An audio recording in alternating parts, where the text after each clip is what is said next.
there is a Chitrakavitva specialist among us, Dr. Shankar Rajaraman. He is a Chitrakavitva researcher. He is going to be the next speaker. My father showed Chitrakavitva in Shivamahimnastava, and incidentally, our next speaker is a Chitrakavitva specialist speaker. He is going to speak on how Sahitya Shastra is the crossroads of three different fields: psychology, leadership studies, and literary criticism.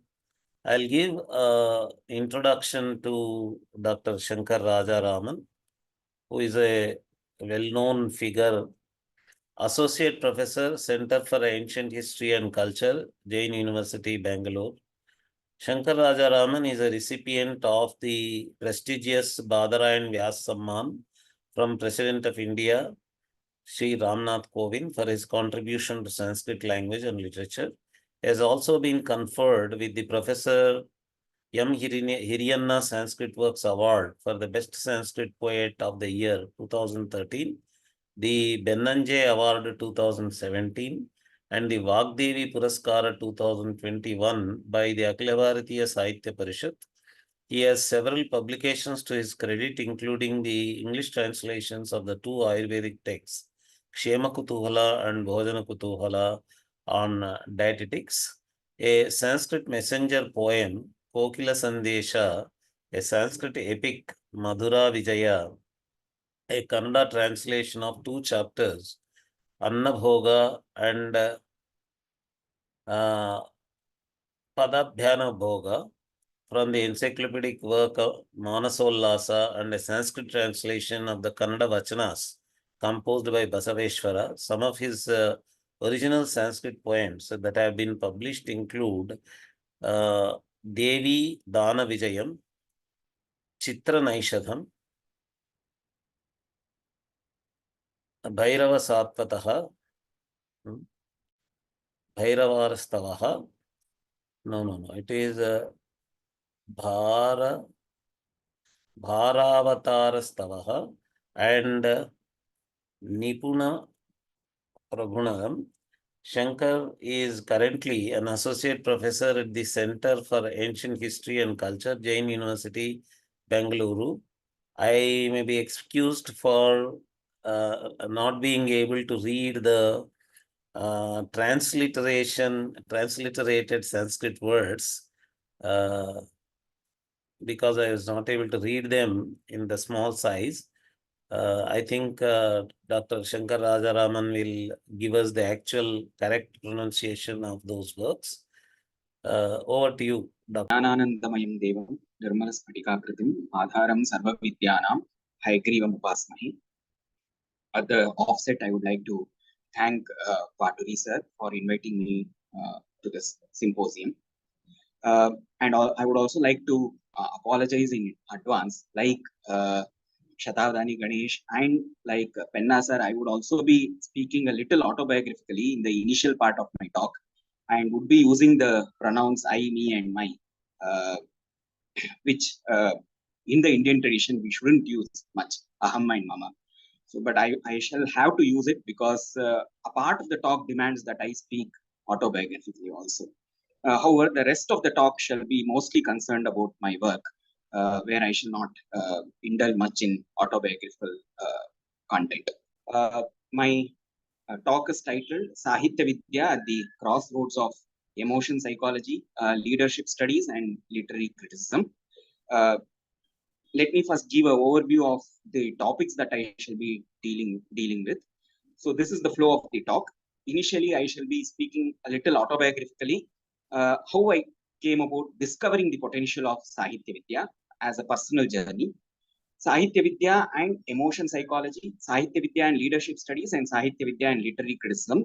I shall speak about in the next few slides.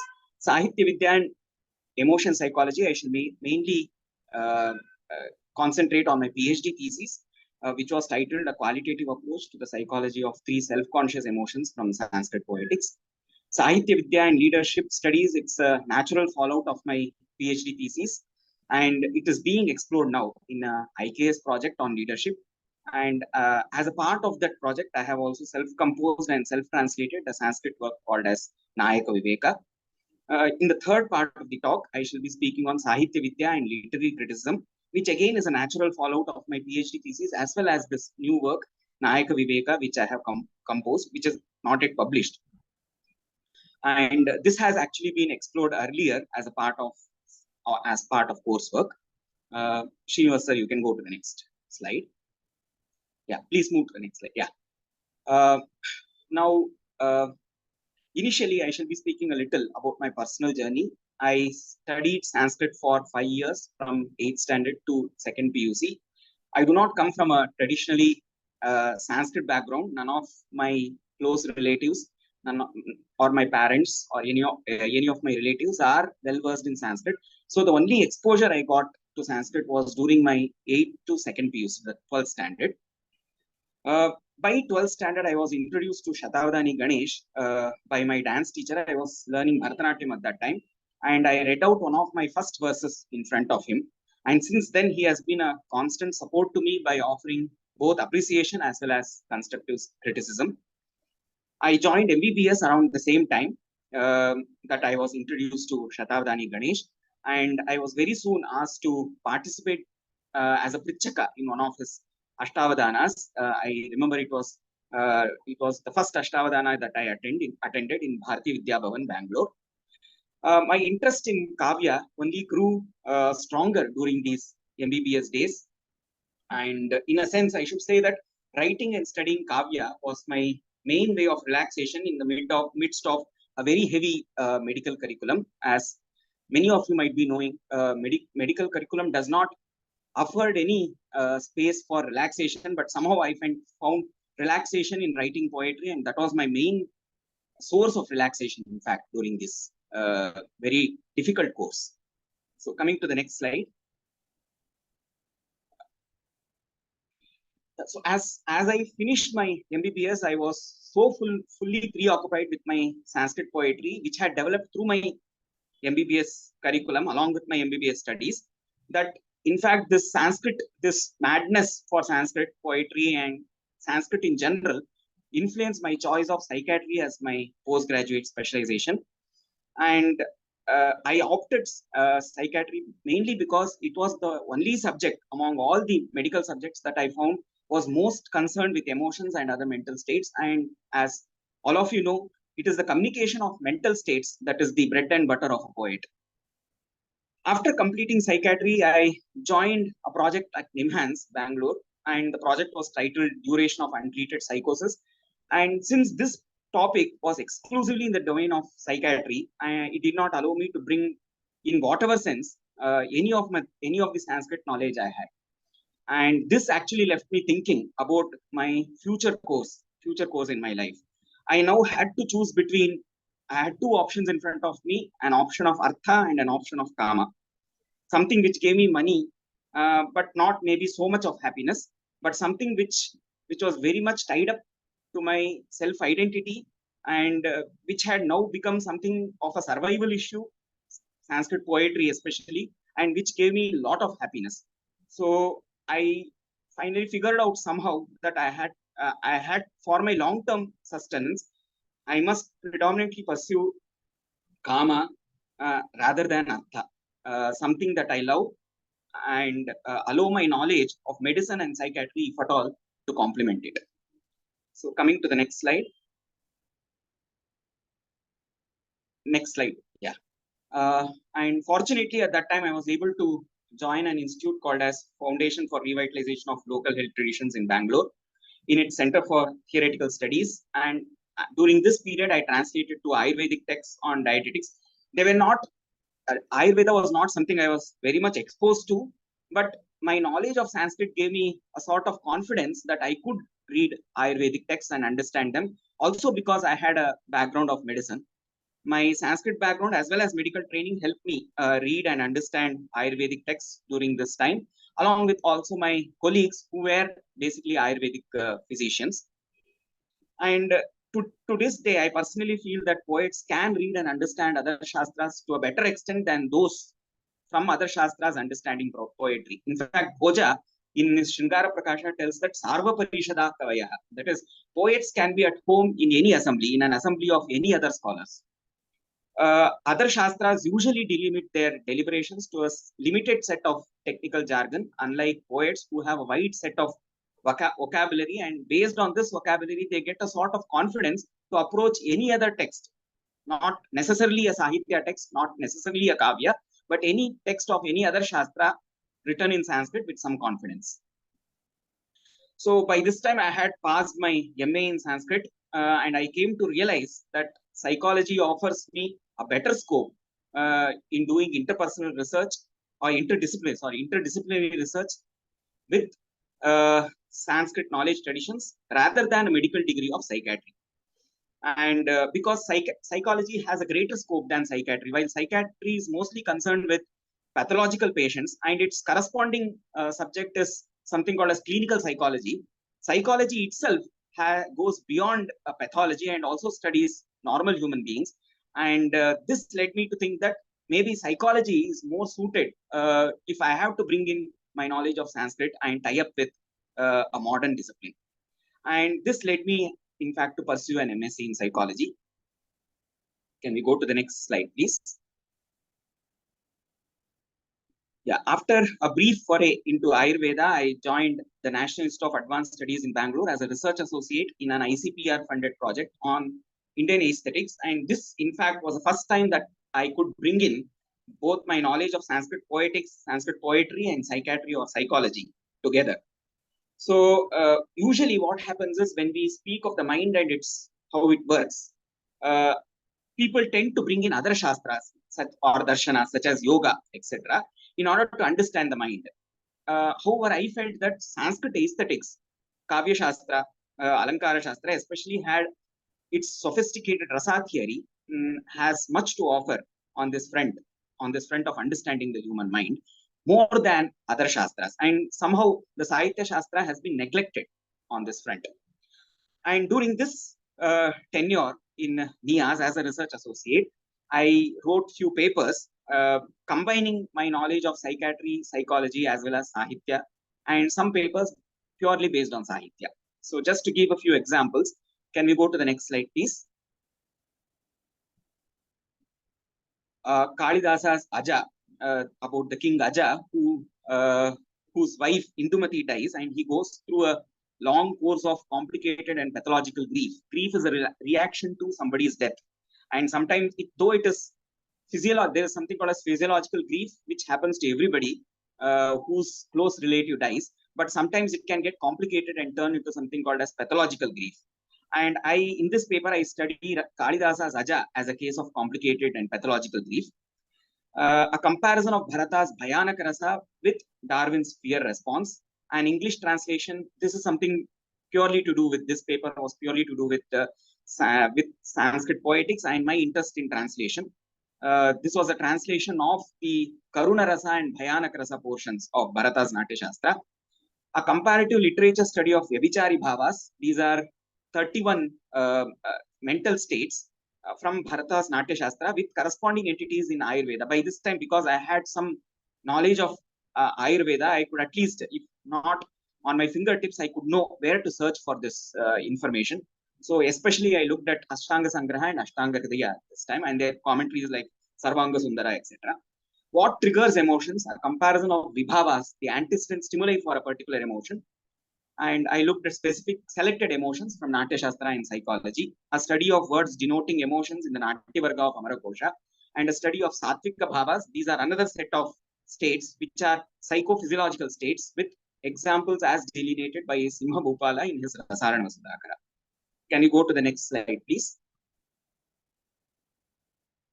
This is a bigger slide, and excuse me for that. I joined the PhD program at NIAS soon after this 1 year tenure as a research associate. And one of the topics in psychology on which I was working and which work was being done at that time was something called as self-conscious emotions.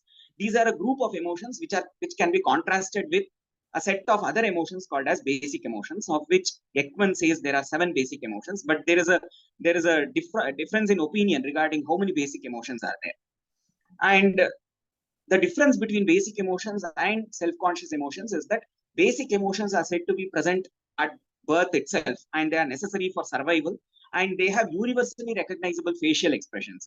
On the other hand, self-conscious emotions, for example, say grief or shame or pride, etc., these are not present at birth. They serve a social function. They are not necessary for survival. For example, pride is not necessary for survival, but fear is necessary for survival. And these do not have universally recognizable facial expressions, and facial expressions or bodily expressions of these mental states are modulated by culture. So the most commonly studied of these self-conscious emotions are shame, guilt, embarrassment, which form one group; pride, of which there are two types of pride: authentic pride and hubristic pride; and jealousy as well as envy. So I quickly realized that there were correspondences to these various mental states in the Natya Shastra itself. These figure among 31 transient mental states, or the Vyabhichari bhavas, which I was speaking about earlier. And we could say that Vrida corresponds in a way to shame, guilt, and embarrassment. Garva corresponds to pride, and Asuya corresponds to jealousy. And traditionally, Sanskrit aestheticians have used a specific way of explicating them. How do Sanskrit aestheticians explain them? What do they do is they give a definition of a mental state. Say that they define Garva in a particular way. And what they do is they give an example from literature to say, this is Garva because of such a cause. Garva because of Shakti. Garva because of Sampat. Garva because of Vidya. For each of these, they would take portions from literature and provide it as examples. Say, they would provide an example from Raghuvamsha or Uttara Ramacharita or Mahavira Charita, etc. For many of the antecedent causes that lead to a mental state. For example, one verse could be taken from one text, and that verse is to illustrate Garva because of knowledge. Another verse is taken from another text to illustrate Garva because of wealth. A third verse could be taken from another text to illustrate Garva due to beauty, etc. I initially felt that I should be using a cognitive appraisal model. And this cognitive appraisal model is frequently used by psychologists, at least those who take a cognitive line of thinking. And this is mostly used to understand the self-conscious emotions. This has been used to understand the self-conscious emotions. And in a nutshell, what this means is shame, pride, or jealousy is triggered in all of us as a result of how we interpret specific antecedent situations. So it is all about interpretation of certain situations. And I thought that I could use this particular way of understanding the self-conscious emotions, the cognitive appraisal way of understanding the self-conscious emotions, to analyze the three traditionally provided chosen mental states that I had taken. That is Garva, Asuya, and Vrida, and for which exemplary verses were already there. So to give an example, a specific verse communicates pride in a character, say Parashurama.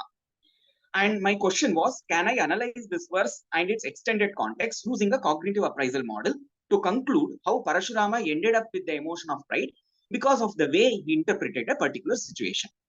So coming to the next slide. However, this was not to be. Why? Because a comment by one of my colleagues during an annual presentation made me rethink about my approach. She told me that I should use a more traditional approach grounded in Sanskrit aesthetics to understand these emotions rather than borrow a model which had evolved from a different cultural milieu.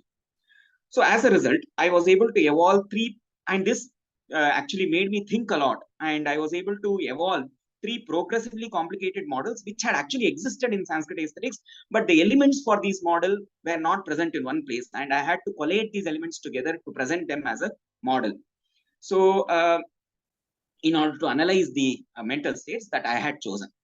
And very soon I found out that these three models were not just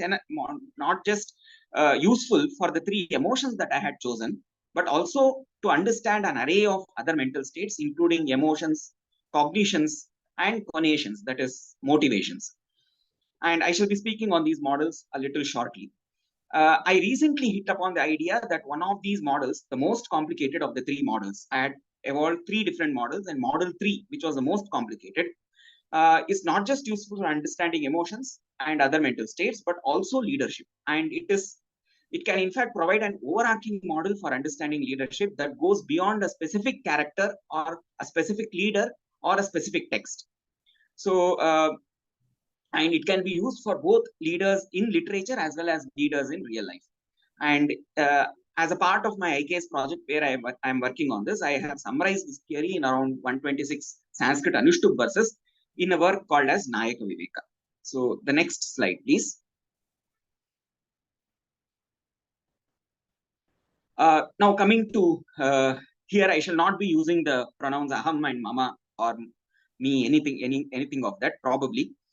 And let me explain the three models. The model one, which I evolved, is a model that is used by most alankarikas, most poeticians to understand mental states.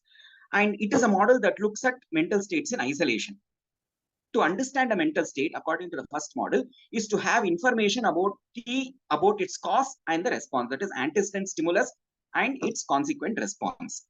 So, for example, we cannot experience mental states firsthand by getting into the mind of another person, but still we make an assumption that the other person is going through a particular mental state. How do we make an assumption? Bharata says that at least two pieces of information has to be provided by the poet who is writing, or by the actor on the stage, or even in real life. At least two pieces of information is necessary to understand a mental state. And what are these two pieces of information? He calls them as vibhava and anubhava. That is the antecedent stimulus. What causes the mental state? For example, one of my friends, he might have lost a close relative recently. That is the information called as antecedent stimulus. And he might be shedding tears. That is the information called as consequent response. These two pieces of information have to be provided in order to understand the mental state which is lingering in between. The mental state is in the mind of the person who is experiencing, but and it is intangible because it is in the mind. But the other two pieces of information are very tangible. And from these two tangible pieces of information, I make a guess of what is intangible. I make a guess that my friend is going through the mental state of sorrow, and I can understand that sorrow because I myself have experienced that sorrow because of maybe various other reasons. And I myself might have expressed that sorrow in similar way. So I am able to, through empathy, understand the mental state of the other person. That is the first model. And most of the alankarikas take this first model. So they give information about the antecedent stimulus and the consequent response, and give a particular verse, say a verse in which Parashurama is going through the mental state of garva because of, say, his Shakti, and he is boasting, and boasting is a particular vachika abhinaya. It's a particular consequent response to pride. So the first model is like examining the gem by removing it from a jewel. The second model is a model which I was able to evolve by a particular remark of Abhinavagupta in his Abhinava Bharati, which is a commentary on the Natya Shastra. In a particular comment, he says that this way of understanding mental states by most alankarikas is not correct. Why? Because a particular verse, if we are actually analyzing it very closely, we find that other than the particular mental state for which it has been provided as a example, it also contains other mental states. So, for example, let me give an example. Parashurama, he is boasting that he is someone who has killed the Kshatriyas, say 21 times. He has exterminated the Kshatriyas 21 times. So the antecedent stimulus here is garva because of here is Shakti, and the consequent response is boastfulness. But if we look at this particular verse, though it on the surface it appears like garva, it also includes some other mental state called as smriti. Smriti is remembrance. In fact, Parashurama is getting this experience of garva only after he is remembering, at least for a moment, that he killed the Kshatriyas for 21 times. That is remembrance. That is not garva.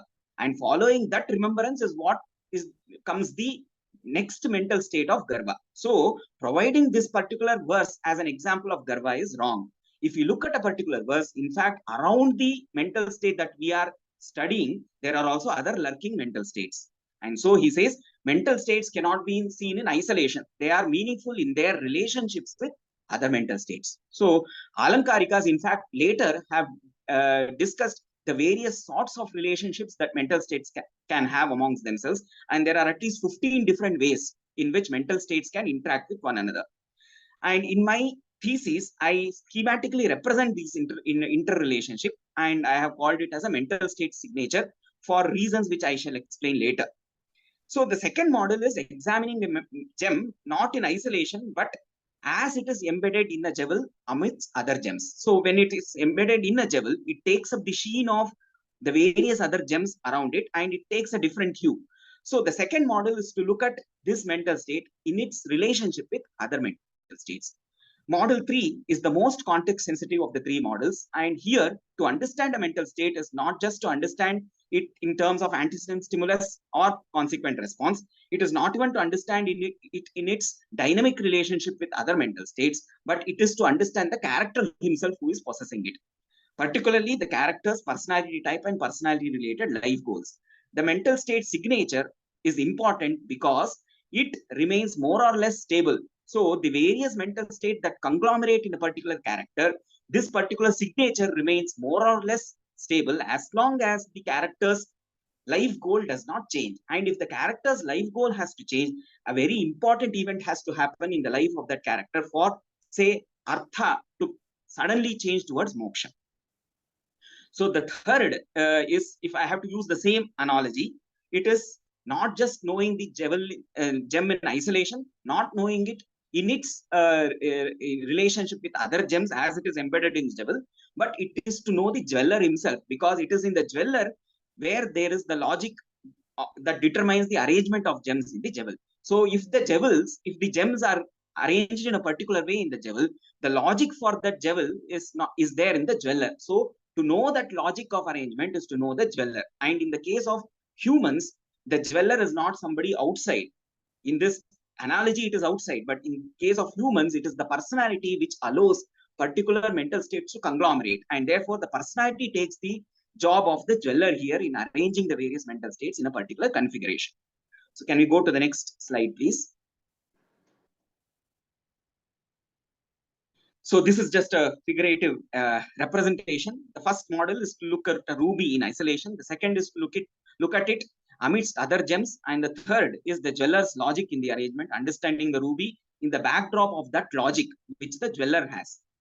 So next slide. Next slide, yeah. So not all stimulus response pairs. So if we can consider stimulus and response as pairs, Bharata, say, for example, for Garva, he would have given, say, 10 causes for Garva, which are stimulus, and 10 ways in which Garva is represented, which is the response. So you can make 10 into 10 stimulus response pairs through which Garva can be suggested. So 10 into 10, 100 stimulus response pairs at the minimum you can have for Garva to be suggested. But is this all to the story? No, because not all characters express their Garva through all these 100 pairs.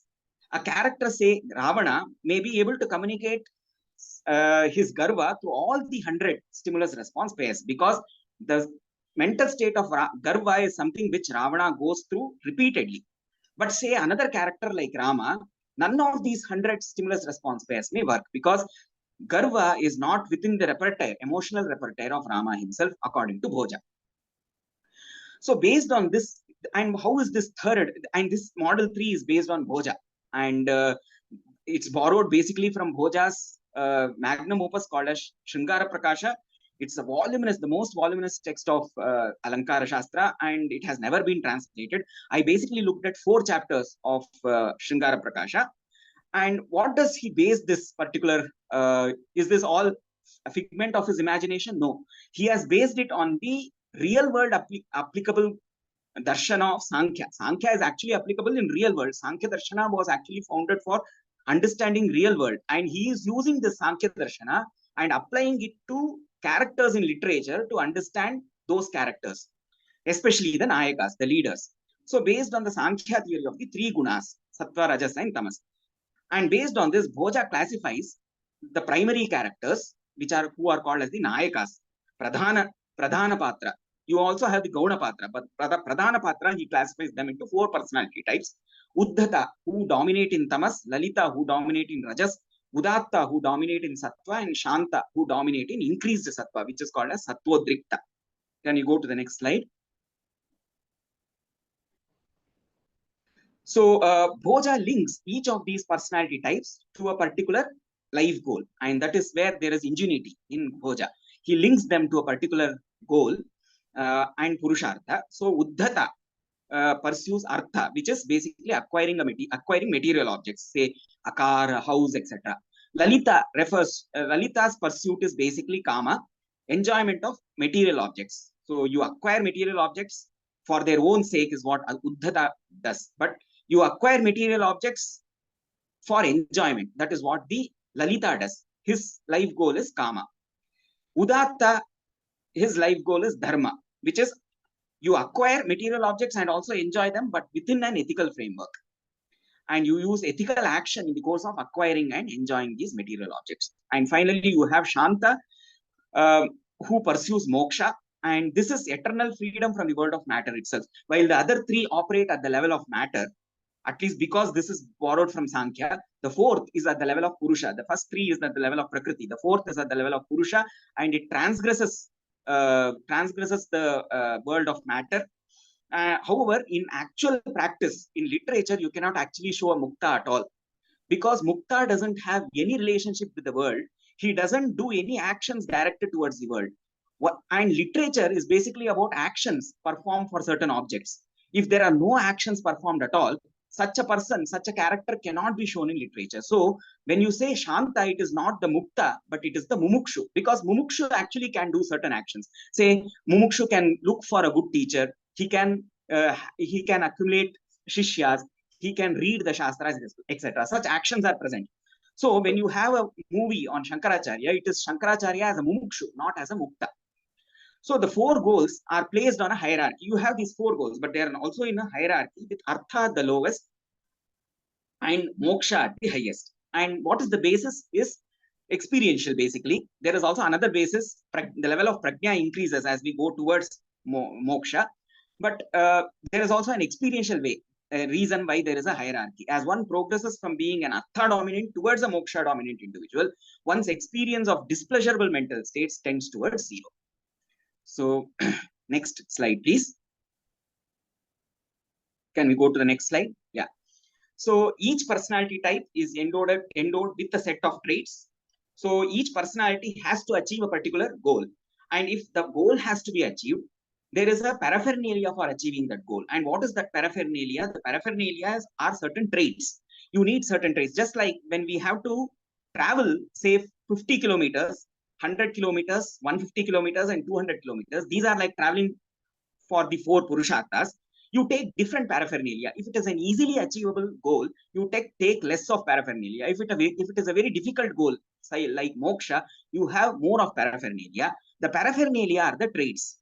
So you are endowed with certain traits. Each hero or each personality type is endowed with certain traits. And what do these traits help in? They facilitate certain actions. And why are these actions necessary? Because it is through these actions that those life goals are attained. So each of these personality types has different trait endowment depending on the difficulty of the particular goal. Can we go to the next slide? Can we go to the next slide, please? Yeah. So this is just a table, just like a comparison of the various Nayakas and their goals: Artha, Kama, Dharma, and Moksha. Examples for Artha would be Parashurama, for Kama could be Udayana, Dharma could be Rama, and Moksha could be Jimutavahana. Number of positive traits. So you require positive traits. These positive traits are like paraphernalia. And because Artha is easily achievable when compared to Moksha, the Artha dominant Nayaka or Artha dominant character requires only some of these traits. While when we come to the Moksha dominant individual, Moksha dominant character, he requires an entire set of these positive goals, positive traits. And as we pass from Artha towards Moksha, there is maximum displeasurable mental states at the level of Artha. So there is a conglomeration of various displeasurable mental states which form the mental state signature. And as we come towards Moksha, there is a conglomeration of several positive mental states that form the mental state signature. And towards Moksha, displeasure is minimum. And this is based on the Sankhya philosophy, where the idea of Moksha is not Atyantika Sukha. It is not eternal happiness, but Atyantika Dukkha Nivritti is what is their idea of moksha. That is Dukkha Nivritti, the absence of Dukkha, eternal absence of Dukkha is their idea of moksha. So as we come towards moksha, the displeasurable mental states, they tend towards minimum. And well-being also, as we travel from artha towards moksha, you go from less to relatively more to absolute well-being at the level of moksha. Can you go to the next slide? So there is a hierarchy and progression across goals, and this can be represented as a pyramid as we go from artha towards moksha. In artha, there is you have less of material possession and more of material possession. So there is this particular, you can have a hierarchy there itself, less material possession and more material. You can go from less material possession towards more material possession. Again, at the level of Kama, you have such a differentiation. You can move from less material enjoyment towards more material enjoyment. Again, at the level of Dharma, where the idea is to attain Punya, you can again have less merit and go towards more merit. But at the level of Moksha, there is no idea of less and more. Either we achieve what is our self or we don't achieve. You cannot say there is less of the self that is attained and more of the self that is attained. You either attain it or don't attain it. So eternal freedom has no degrees, while there are degrees in the others. So most of us across, at least from the Indian traditional point of view, we get stuck up in several lives, passing through less material possession towards more material possession, or less material enjoyment towards more material enjoyment. And finally, somehow we reach the level of moksha, which has no degrees and where we attain what we are. Next. And this is again a explication of the model. So you have past actions. Past actions lead to certain unseen merit or punya. The unseen merit leads us to be born as a particular empirical self or the jiva. The jiva itself has personality type, and the personality type is endowed with certain traits and a life goal. So as we are born as an empirical self, in a sense, our life goals and traits life goal is fixed, and the traits necessary for those life goals are also fixed according to this model. And the traits are necessary for performing actions, and those actions, traits are necessary for performing actions, and those actions help us in acquiring the goal congruent object. So life goal has a goal congruent object, and through these actions we acquire the goal congruent object.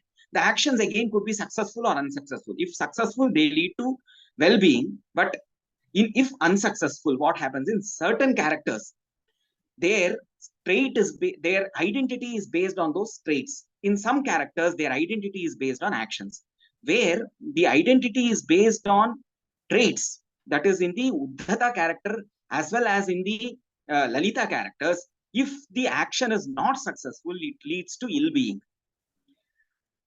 Whereas this does not occur in the case of the Udatta and the Shanta characters, where the self-identity is not based on those traits. It is based on actions. So having committed an action, even if the action is unsuccessful, there is no unhappiness, because the self-identity is based on performing an action rather than its fruit. So next slide, please. Can we go to the next slide? Yeah. So this is a very big comparison of the four Nayakas. I will not go into the detail of this table, because it might consume a lot of time. But what I have to say is, basically they have different trait distributions, and traits again are classified by Bhoja into 3 different types: the commonly shared traits, the differentiating traits, and unique traits. And so overall, we have almost 120 traits that are discussed by Bhoja. And for each of these traits, in fact, he provides examples from literature. He does not go into the details of how the particular trait is manifested in the particular example that is given, because he has to deal with 120 different traits and provide several examples for each of these. So if he goes even into the polemics of how these examples suit these particular categories, it would take an entire text, another Shringara Prakasha by itself. And we see that as we go from the tamas towards the Udrikta Sattva, that is from Uddhata towards the Shanta, the nature of these commonly shared traits, there are 24 commonly shared traits, of which all these 4 partake some. So all these are positive traits. So the Artha dominant partakes only some of them. But you can see that there is a difference in the nature of those traits which he partakes. The Artha dominant partakes only the positive social and physical traits, When we come to Lalita, he has the positive social and physical traits plus intellectual traits. The next Udatta has all these three plus moral traits. And when you come towards Shanta, he has all the previous types of traits along with spiritual traits.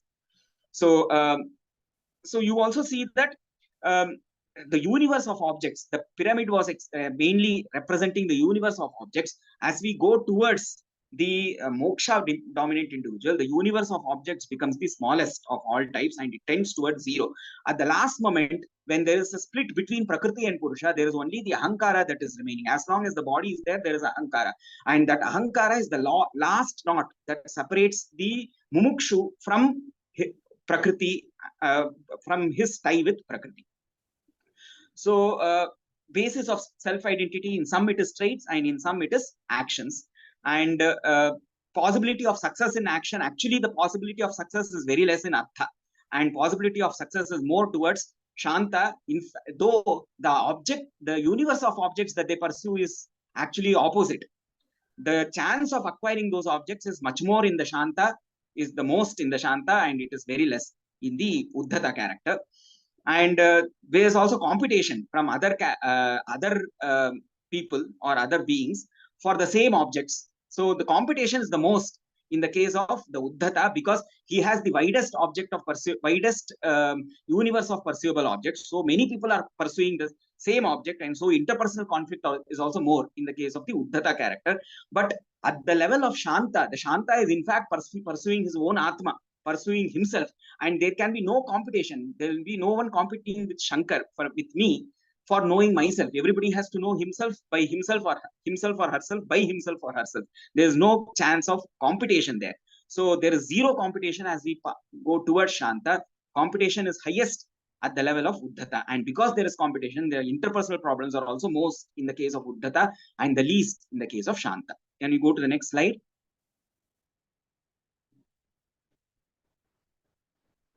So this is a list of commonly shared traits of which each of them partakes some of them. In fact, actually, these in my thesis, I show how these correlate with certain personality strengths. And incidentally, there are also 24 personality strengths that are discussed in psychology. And these 24 commonly shared traits have a very close resemblance with, some of them may not be there, but many of them, there is a close resemblance with the personality strengths or character strengths that are discussed in modern psychology. So next.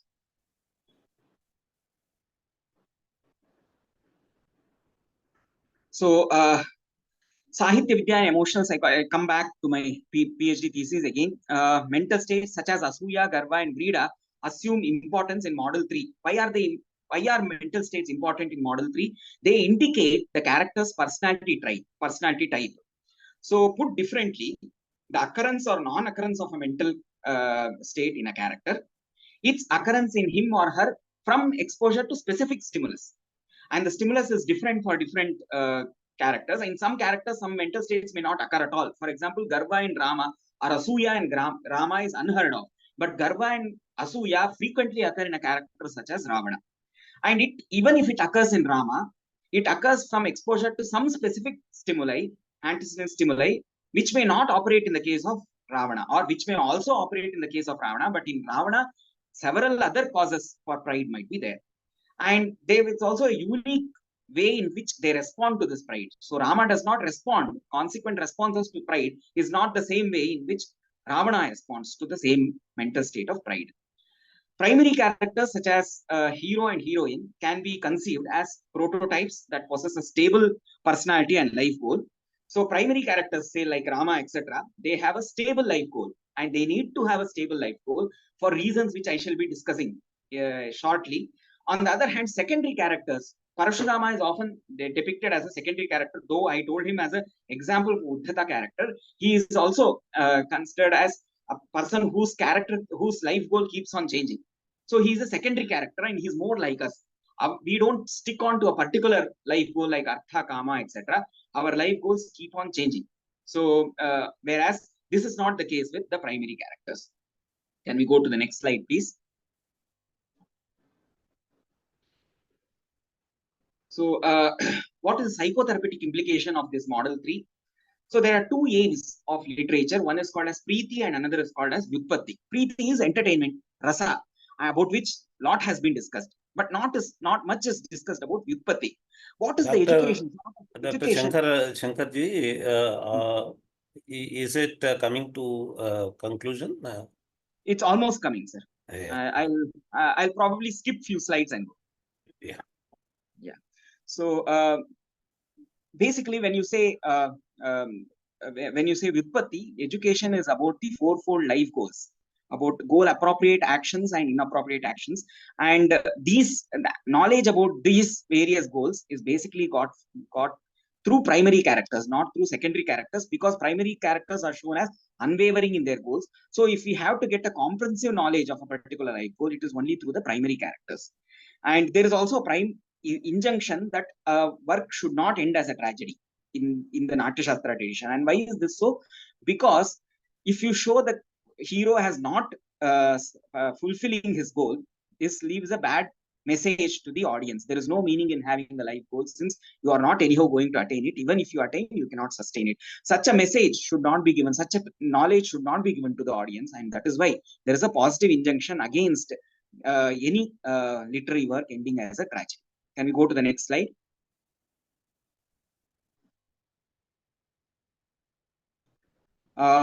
So, and why is literature important? Because Abhinava Gupta argues that drama teaches us about the positive or negative consequences of our actions in a matter of few hours or few days of performance. In real life, this would take an entire lifetime to know the consequences of our actions. And sometimes we might die even without knowing the consequences of our action. But you see in a drama that, say, Yudhishthira performs a yajna, and after some time he is reaching Swarga, you immediately connect these two, performance of a particular action and a particular fruit. Can we go to the next slide?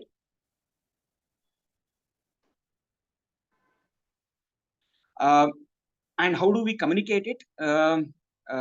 Maybe it is literature and drama holds the key. That is the message here.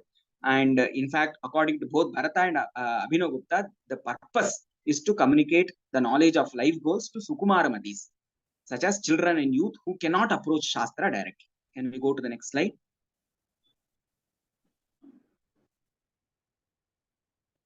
How to communicate this knowledge of life goals? I have given a few points where you can actually practically use Natya Shastra and Natya literature in order to communicate the knowledge of life goals. Can we go to the next slide? I'm not elaborating on this. And a slide on psychotherapeutic implication. We could do a phenomenological exercise in our own life to and use a goal modification in order to change the mental states that we experience. So next slide. Yeah, just few slides, just 2-3 slides. Yeah, Sāhityavidyā and leadership studies, it's a natural fallout of model 3, which I have explained in detail. We see that leadership studies usually focus on specific characters like Rama or specific texts like Bhagavad Gita. But model 3 provides an overarching model for understanding leadership across characters and texts. And this has been summarized in the text Nayaka Viveka. These are just next slide, please. I just give an overview of some verses in the next slide. Vibhavaishchanubhavaishcha jnaya bhava prayatnatah vibhavaschanubhavascha नेत्रौचित्य निबंधनाः नेत्रभेदस्तु सामान्य विशेष गुणकर्तृकः वेद्या नेत्रगुणास्तैस्तैः काव्यबन्धेनुवर्णितैः नेत्रकर्मभिः इत्यस्मिन् क्रमे सम्यक् अनुष्ठिते गच्छेद् विभावानुभाव कथा सीमातिवर्तिनी पुमर्तांश्चतुरो यावत् भावतत्व विचारणा. If you use this third model, our deliberation on the nature of bhavas, which is now mostly on vibhavas and anubhavas, the consequence, response and antecedent stimuli, it can go beyond that and can encompass all the 4 purusharthas as was detailed in the previous slides. Can we go to the next slide?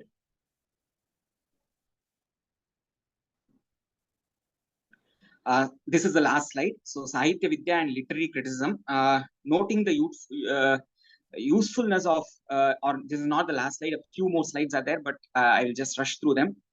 Raghavan, in fact, has written in his thesis, Bhoja Shringara Prakasha, that when Bhoja wanted to relate a type of man to rasa, And to define character by rasa, we hope that if desired, this line would have resulted in a lot of literary criticism of the nature of character study so common in Western critical literature. Unfortunately, it was not to be, because Sringara Prakasha is a very difficult to understand text and has not been translated. So, in fact, researchers are handicapped because of an absence of translation. So, model 3, as summarized in Nayak Viveka, can be employed for character analysis. Model 3 goes beyond a single verse or its immediate context and encompasses an entire literary work. If we actually have to understand a Nayaka, we have to go to an entire literary work to understand the Nayaka. Instead of the first model, which looks at a single verse, or the second model, which looks at the context of a single verse, the third model actually encompasses an entire work. Can we go to the next slide? This is just a diagrammatic representation of the same what I was telling earlier.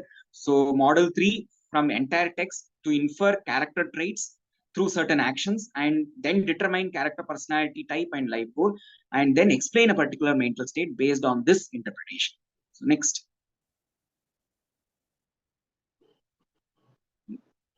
Yeah, this is just a relationship of character type and rasa.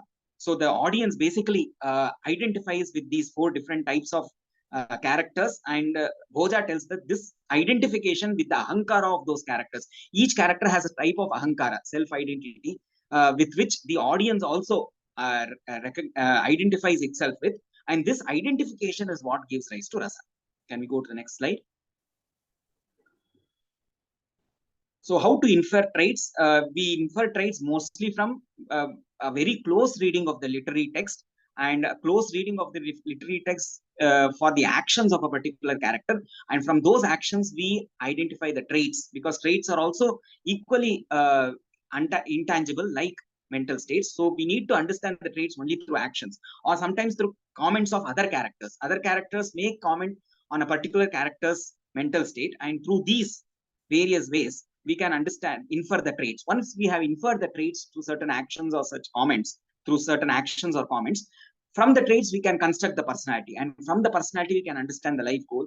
And this will help us actually to understand the mental states of those particular characters. Next slide. These are just certain examples of how we could infer traits based on certain actions. Next slide, last slide. Coming to the last slide, this is just a single slide on cognitive poetics. And cognitive poetics is basically uses cognitive psychology to understand poetics, and it offers theories that account for the relationship between structure of literary texts. Literary texts have a particular structure and their perceived effects. Structure could be in the form of meter, or in the form of what we call a shaili, chandas, shaili, use of certain syllables, etc. So structures of various kinds form an important aspect of Sanskrit literature and are discussed in detail by various poeticians. Can such structures and their effects be understood through a coming together of Sāhityavidyā and cognitive poetics? So when I say Sāhityavidyā, it encompasses Alankara Shastra, and there is another chunk of Shastra called as Kavishiksha, which has not been given a lot of importance at all. Kavishiksha texts are basically poetic manuals that teach how a person should go about becoming a poet. So these texts, as well as cognitive poetics, we could bring these together to understand the structures of poetry. Certain examples of questions that could be asked is, what is the effect of meter on rasa? Kshemendra tells a lot about the relationship between chandas and rasa. What is the sort of relationship, and how can it be explained? That is what we could study through cognitive poetics. Why is the employment of specific syllables suited for specific rasas? Several poeticians have said that for certain rasas, certain syllables have to be used. What is the relationship between certain rasas and certain syllables at the level of the mind? Why do certain syllables arose in a certain rasas or certain mental states? And third, going to Bhoja again, Bhoja in fact connects speech itself with personality. He says that all these 4 different types of characters whom I was discussing, each has a 4 different way of speaking also. Not all of them speak in the same way. The way Rama speaks, not at the level of meaning, at the level of syllables also. A poet, when he is constructing the character of Rama, he should not just be conscious about what Rama tells. He should also be conscious about what words Rama uses, what syllables he is using to communicate his thought. So Bhoja goes to that level. Personality affects the way, not just the words that we choose, but also the letters we choose. So these are some of the questions. And what is the reason for this? Something to be explored through cognitive poetics. So coming to the next slide, with this, I end my talk, and thanks a lot for listening to my long lecture. Sorry for taking so much of time, but I find this is a good platform to express these ideas, and I'm very thankful to INDICA as well as Paturi sir for involving me in this symposium. I'm very thankful to the Shrotrus who have been patient in listening to my talk. Thanks a lot, sir. Thank you very much, Dr. Shankar Rajaraman. It was such a dense, such an intricate and deep and scholarly presentation. Wonderful. Actually, all your versatile scholarship in psychiatry, psychology, poetics, and your own skill in poetry composition, everything came together in this presentation. And very much suited to this polymath topic. It showed how they intersect with each other, and audience are definitely grateful to you for this wonderful presentation.